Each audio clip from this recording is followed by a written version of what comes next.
আসসালামু আলাইকুম রহমতুল্লাহ। আশা করি সবাই ভালো আছেন। আলহামদুলিল্লাহ আমি ভালো আছি। কিন্তু সমস্যাটা যে আপনারা অনেকে ভিডিওতে আমার দেখছেন, আমি কক্সবাজার গিয়েছিলাম 2-3 দিনের জন্য। কক্সবাজার থেকে এসে দেখি যে গরুগুলো, আমি যে একটু গাফিলতি করেছিলাম কক্সবাজার যাওয়ার আগে, গরুগুলোকে নাক ফুরাইছিলাম। আপনারা সবাই ভিডিও দেখছেন, কিন্তু নাক ফুরানোর পরে আমি আসলে গরুগুলোকে এত গুরুত্ব দিই না। হয়তো ব্যথা নাশক দিয়েছিলাম একদিন, দিয়ে আমি মনে করছি হয়তো ভালো হয়ে যাবে, আসলে ওইরকম গুরুত্ব দিই না। কিন্তু গুরুত্ব না দেওয়ার কারণে আজকে 2-3 দিন পরে যখন বাড়িতে আসলাম, দেখলাম যে গরুগুলো সবগুলোর গরুই অসুস্থ হয়ে গেছে। অসুস্থ হয়ে যাওয়ার পরে যে নাক ফোরানোর পরে যে ছিদ্র করার পরে যে ছিদ্র দিয়ে যে সুতা ঢুকানো হয়েছে সুতার ভিতরে, এখন সবগুলো গরুই ইনফেকশন হয়ে গেছে। ইনফেকশন এখন পুঁজ হয়ে গেছে। সবগুলো গরু খানা মোটামুটি ছেড়ে কম খাচ্ছে, এমনকি ব্যথা সব সারাক্ষণ লাফালাফি করে। এগুলো কাছেই যাওয়া যায় না, সারাক্ষণ এমন পরিমাণ লাফালাফি করে।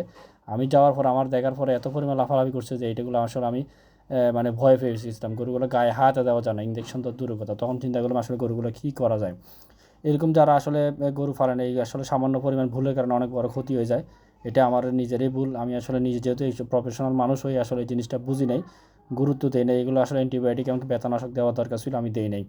কিন্তু পরে এসে দেখলাম যে না, ইঞ্জেকশন দেওয়ার কোনো উপায় নেই গরুগুলোকে। তখন চিন্তা করলাম যে আসলে কী করা যায়। তখন বাজারে গিয়েছিলাম, বাজার থেকে ট্যাবলেট নিয়ে আসছিলাম। ট্যাবলেট নিয়ে এসে এগুলোকে সবগুলোকে খাবারের সাথে মিক্স করে দিয়ে দিয়েছিলাম, যে আমি নিজেই থেকে দিয়েছি। যেহেতু গরুগুলো অনেক আইটেমের ট্যাবলেট নিয়ে আসছে, সবগুলো আসলে আমার ভাই অথবা আমার মা বুঝবেন, এই জন্য নিজে থেকে সবগুলো দেখাই দিলাম কীভাবে কী করতে হবে।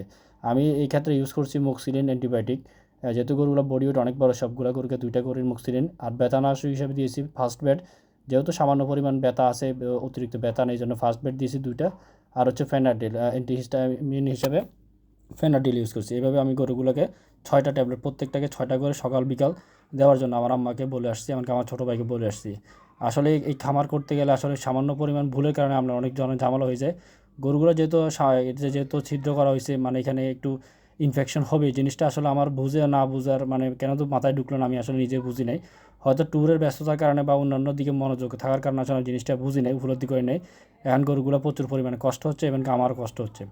গরুগুলো এত পরিমাণ ছটফট করতেছে যে আমি আসলে দেখে নিজেকে কন্ট্রোল করতে পারতেছিলাম না। এই জন্য যে কোনো ইনফেকশনের ক্ষেত্রে অবশ্যই বা যে কাটাছিঁড়ার ক্ষেত্রে অবশ্যই অ্যান্টিবায়োটিক ইউজ করা লাগে।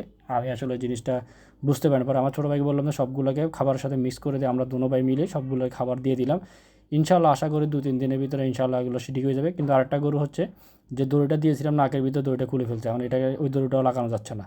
এত পরিমাণ গরুগুলো লাফালাফি করে যেগুলো কাছে যাওয়া যায় না। আমার মা বলতেছে এগুলো কীভাবে কী করা যায়, এগুলোতে এত পরিমাণ লাফালাফি করে, এগুলো কাছে যাওয়ার। আপনার ভিডিও দেখতেছেন যে কী পরিমাণ লাফালাফি করে। আপনারা যে এরকম যদি নাকে যদি ছিদ্র করেন, অবশ্যই অ্যান্টিবায়োটিক দিবেন, সাথে ব্যথানাশক এবং অ্যান্টিহিস্টামিন 2-3 দিন মিনিমাম 3 দিন ইউজ করতে হবে, যেটা আমি আসলে ভুল করছি, আপনারা ভুল করবেন না।